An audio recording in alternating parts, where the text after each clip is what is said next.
Some yapping incoming, skip to this timestamp for content. Hi! Wow. This is awkward. How are you doing? If you're a newer subscriber and so confused why I even say that, well, that's because I used to be an Arknights content creator. You might just know me from one of those videos where I waste my materials on some of the most notoriously awful characters. And I think a lot of people knew me when I posted the Ceylon video back in, oh my god, this was 5 years ago. But yes, hi, hello, I'm back on Arknights content. I said it before, didn't I? I'm not quitting Arknights content creation and I finally brought back the milk. But for real though, it'll be rude if I come back but don't answer the biggest question that you might have. Why? Well, the reason is quite simple. I quit because I got burnt out. Really bad. It's the same formats over and over, and for someone like me who likes diversity in content I am making, guide making is definitely not for me. Not helping that the newer 5-star are just decent at best and awful at worst, and CN content is, let's just say, a lot more superior than global since you can already judge yourself how characters perform from it, and frankly, I just don't see a reason for me to keep on continuing. I didn't just quit Arknights content creation, but also the game itself. However, I recently came back around the time when Monster got released, and I have to say, I actually enjoyed the game more as a casual player than as a content creator. I remember I used to force myself to clear stages with only lower rarity, and man, it's just awful. But now I get to use characters I want, and these men are so hot. It's just a lot more enjoyable that way, you know? I still love Ceylon, don't get me wrong. She is one of my favorite characters in the game, so there's that. Right now, I am a lore and commentary channel for Genshin Impact. I've been doing it for almost 2 years at this point, and it's a lot more rewarding for me both financially and mentally. I even got a long-term partnership out of it. I'm thriving. I just have a lot of love for the game's lore and combat, and it's been my comfort game for a very long time now, hence why I am able to make content out of it without getting myself burnt out.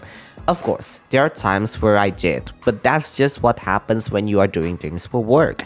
You can't expect yourself to keep on burning all the time. Sometimes you have to take a step back and recharge, and I am better at handling my burnouts now. So for Arknights, I want to make content out of it again. As notorious as they are presentation-wise, Arknights lore is incredible. Since Arknights Endfield is coming, this is a good opportunity to rekindle the light once again and talk about Arknights lore because both games are a lot more connected than you might have thought. I may no longer be your Arknights guide maker, but I certainly am a better version of myself.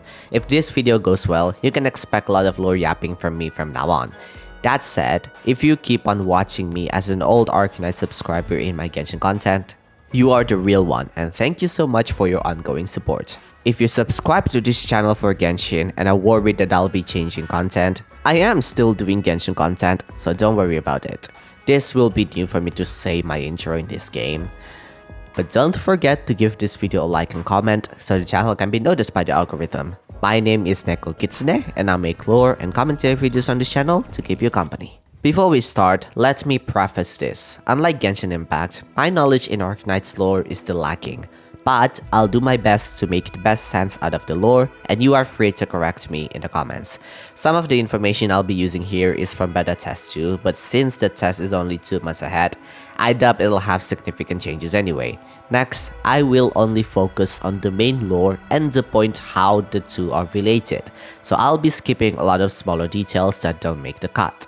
And of course, there will be some major spoilers if you haven't read the lore from Arknights and a little bit of Endfield readables, so you have been warned. Arknights and Endfield lore are connected. It's the same like Honkai Impact 3rd and Honkai Star Rail, where the second game is a direct sequel of the first one. But unlike those two, where you can enjoy the game without acknowledging the first one, Arknights and Endfield are a lot deeper when it comes to their connection. Of course, you can still enjoy the game without learning the lore of the first one, but you do get a better experience if you know, which is why I am here to help you with that. For example, bits of Endfield spoiler, skip to this timestamp, 3, 2, 1. You might see familiar faces in the game such as Eyjafjalla as Ardelia, Surtur as Levatine, Angelina as Gilberta, and even the less famous characters are in it too, such as Aurora as Snowshine. Pogranichnik is potentially Helagor's clone, but the information about him by the time I made this video is still very conflicting, so we can talk about that on another day. That's good and all, and it's good to assume that they're X-Spies or alters, which is a popular thing that happened in Hoyoverse and Kuro games. But the problem is that the game takes place around hundreds to thousand years after the events of the first game, and not only that, these characters are related to their pre-existing version, which makes you question, why are these characters still alive? Not only that, why are some of these characters come back to the second game and cured from their oripathy? They have no history of getting one either, so why? Well, if you really want to know all of that, we have to go from the very beginning of Arknights lore. Don't worry, I'll just talk about the more relevant world building ones, since if you're new to the lore, you might be confused by the mambo jumbo words I just told you. There are even more mambo jumbo words if I explain them fully, so this video will be the oversimplified version. If you want the depths of the story, especially the main story of Arknights, you can watch the anime as they did a very good job at presenting the game's lore. So, Arknights took place in a world called Terra, and while it is still within the same universe as Endfield, the timeline gap between the two games are at least 152 years ahead. However, do note that it could potentially be longer than that. Endfield takes place in another location called talos-ii, basically a moon of a planet called Talos that was discovered by the people of Terra.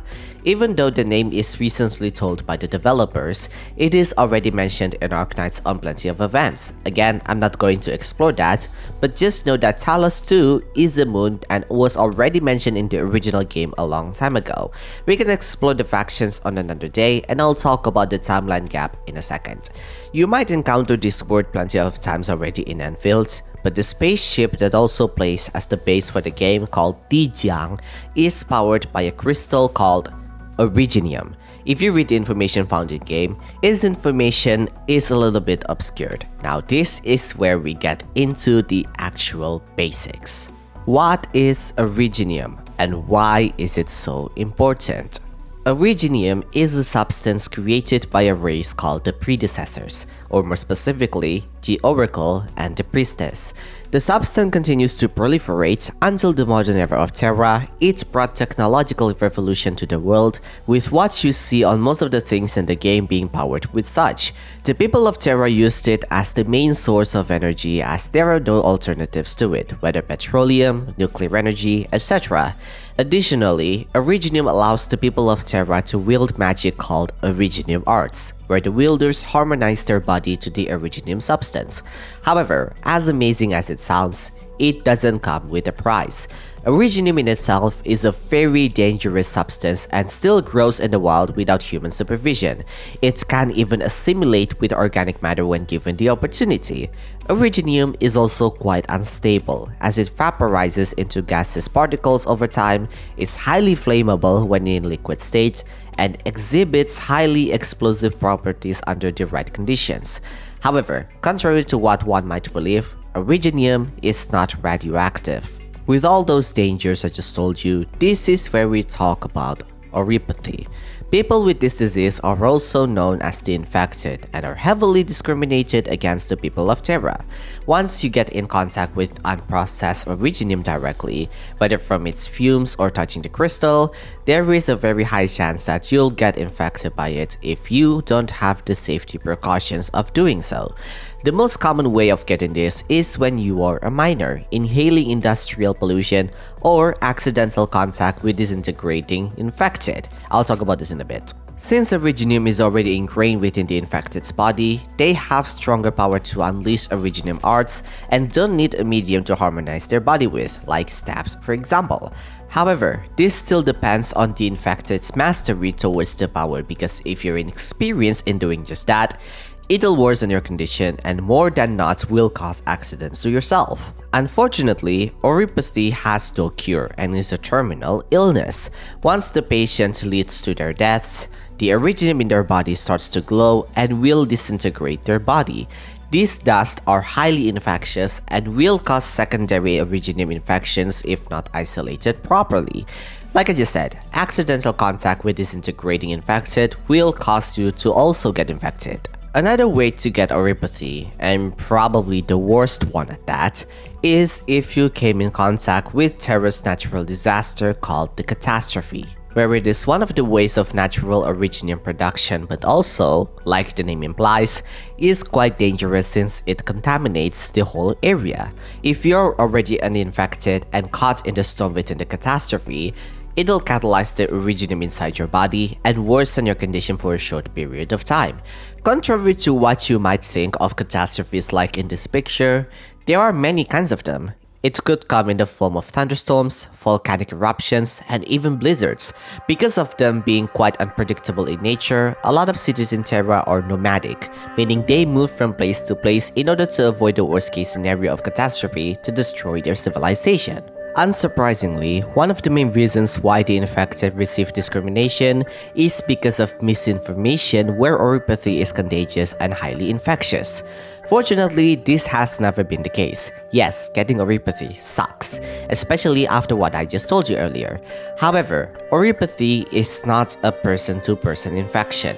Oripathy is a transfusion-transmitted disease, something like HIV, where you can only get infected by it via unprotected sex or blood transfusion, but won't get infected by physical touch. With what I just told you, unless you got blood transfusion from an infected or you got direct contact with a disintegrated infected, it is safe for you to have friends with them. Heck, Rhode Island and Endfield have many of those.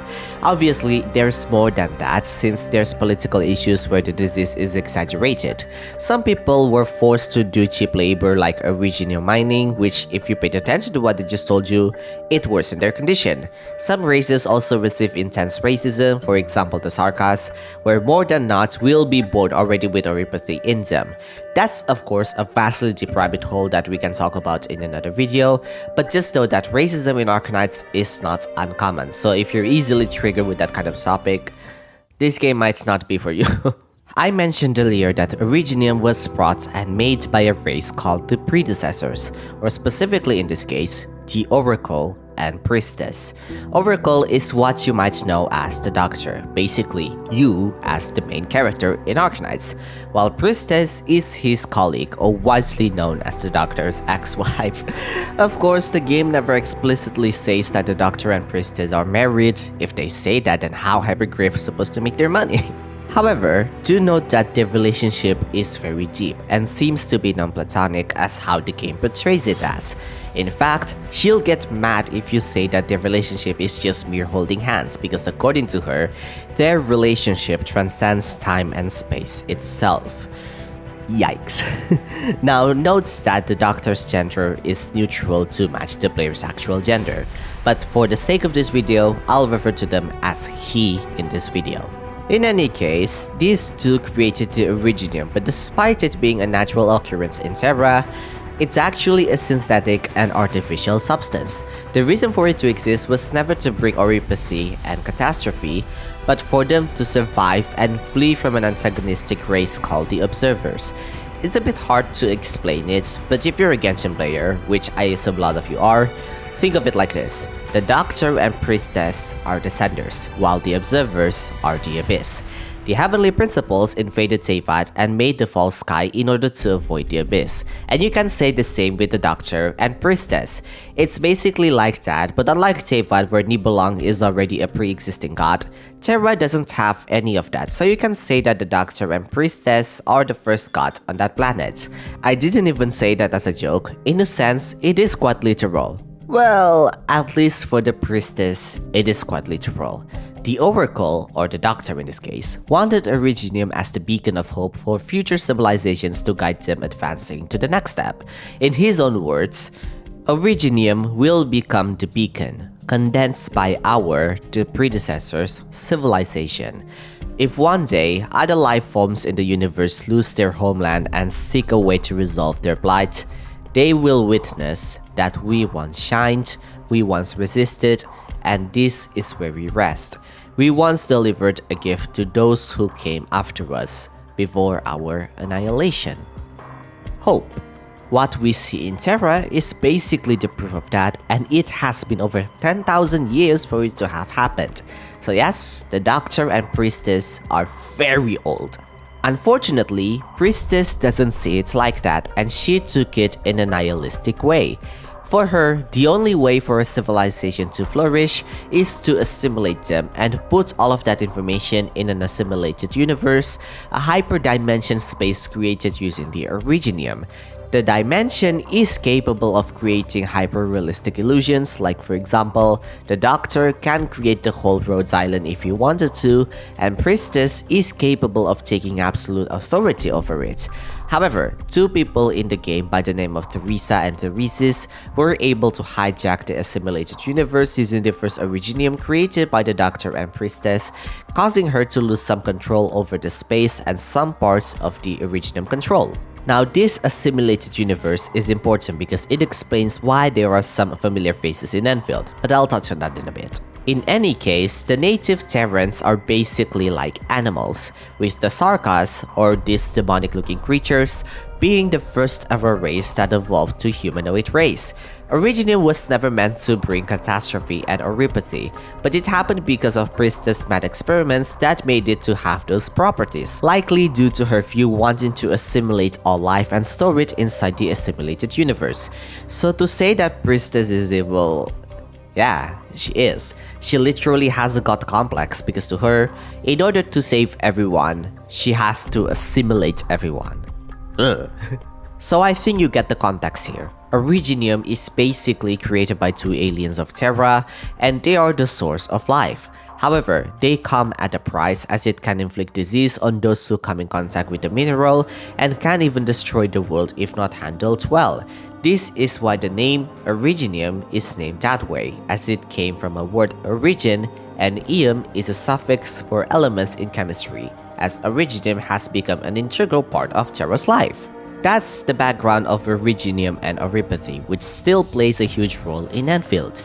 Even though they're not the main focus, it does however explain a lot of the context of what they are in the story of the new game. In the original game, a pharmaceutical organization by the name of Rhodes Island, or Rhodos if you're using Japanese dubbing, is actively trying to find a cure for Oripathy with the Doctor as their lead. Despite their attempts, they are unable to find the cure just yet, but are able to suppress the symptoms, which is the best thing that Oripathy patients are able to get right now. Of course, the Doctor in itself is by no means a saint, as they also, at some point of time, have the same mindset as Priestess prior to his amnesia, but that's a topic for a different day. Now let's get into the main topic. How does it all connect with Endfield? Note that this will be the main spoiler of one of Endfield readables and opening scene, so you have been warned. Now, we just talked about Originium earlier. When Priestess and the Doctor came to Terra, they developed several Originium that are also known as the first Originium. There are three pieces of them. The first is Amnanam, which, if I'm getting this correctly, is the Originium that the Sarkas got in contact with and made them into their humanoid form. There are two more first Originium in Terra, with one still remains unknown on its whereabouts, while the other is brought to talos-ii. How it even brought there is interesting because one of the contacts of it came from one of Arknights' endgame modes called the Integrated Strategies, more specifically, Expeditioneer Sioklu Markar. While the canon ending of that mode is that everyone lives Sami happily ever after, it did mention something called the Stargate, or what Enfield players might know as the Ether Gate or the Cosmic Gate. This seems to be confirmed in one of Levatin's voice line where the native Terrans managed to travel from Terra to talos-ii from Sami, which is where the gate is actually located. Native Terrans have no way of activating it, but one day they will as per the game's lore, which seems to actually happen. Sometime after the main event of Arknights, a small group of Terra, likely along with Rhodes Island Operator, at least implied to be that way, were sent to talos-ii, bringing one of the first Originium with them. Considering the other shard of the first Originium is still not found in the story yet, it's possible all this happened years after the events in the current game. Do note that it seems that this first Originium also contains its own assimilated universe, which is a space that is created by the Originium like I just told you earlier. Most of its data were damaged during the first Agloe War 152 years ago as per timelines concerned, But thanks to the Administrator, which by the way is the main character, and Wolverine, who is implied to be the leader of Rhodes Island at the time, some of the fragmented informations contained within the Originium remained intact. Those fragments were then salvaged and created the Reconveneers, creating the clones of long-deceased Terrans using the information contained within the assimilated universe. So far, there are 3 of these Reconveneers: Leviathan, Gilberta, and Snowshine, with Ardelia and Progonichnik likely being part of it as well. So far, we still have no idea why they were sent to Talos-ii from the start, but considering that all of these characters used to be infected, it's possible that bringing them to Talos-ii is one of the only ways to continue their lives on another planet. The beginning of the game seems to be related to Rhodes Island, as we see Leviathan and Gilberta joining the battle against this eerily Falarkfin lookalike, and we are shown tombs of some of Reunion characters, including the figure of Patriot, or his real name as Bulldog Rusty. Now there are even more Bambo Jumbo that I just spewed earlier. There's Agloy, there's Talos-ii, there's the Conveneers, the Stargate, and many more. As much as I want to talk about them, unfortunately this is where our video has to end. But of course, before I end this, let me give you just a bit of Endfield canon information that we got, and I promise I'll make a new video for this topic specifically. You might see a lot of people were so surprised why the Administrator and Perlico planted Originium in Talos-ii, but honestly, with what I just told you, it's not like they cannot survive without it either. Originium, as dangerous as it is the only power source that these people have right now. Besides, with how the Reconveneers were made, it's basically created life as well. Agaloy, or Agalos in singular, are the major threat of Talos-ii ever since it was discovered.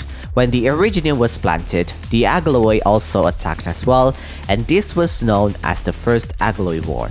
They are spawned by a mysterious construct by the name of Anchor, but the origins of this remain a mystery. Secondly, just like Rhodes Island, Endfield Industries also have their own spaceship called the Dijiang, and is powered using the Originium. Third, Wolverine, this lady here, exists in this timeline and is actually the same exact person. Apparently, she even retained her young figure. Being a Sarkas means that they have a longer lifespan, and it seems that she is one of the only Rhodes Island operators that remains alive until today. Finally, until today, the Administrator's identity remains unclear. Aside from them being, of course, the valuable asset of Endfield Industry, only a select few people ever saw them in person when Talos-ii was found.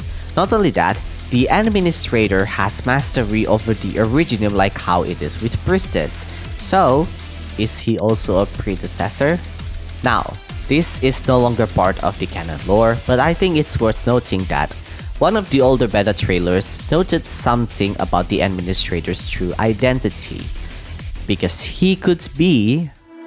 Speaking of which, how should I address you? Administrator? Oracle? Perhaps I can just call you the Doctor.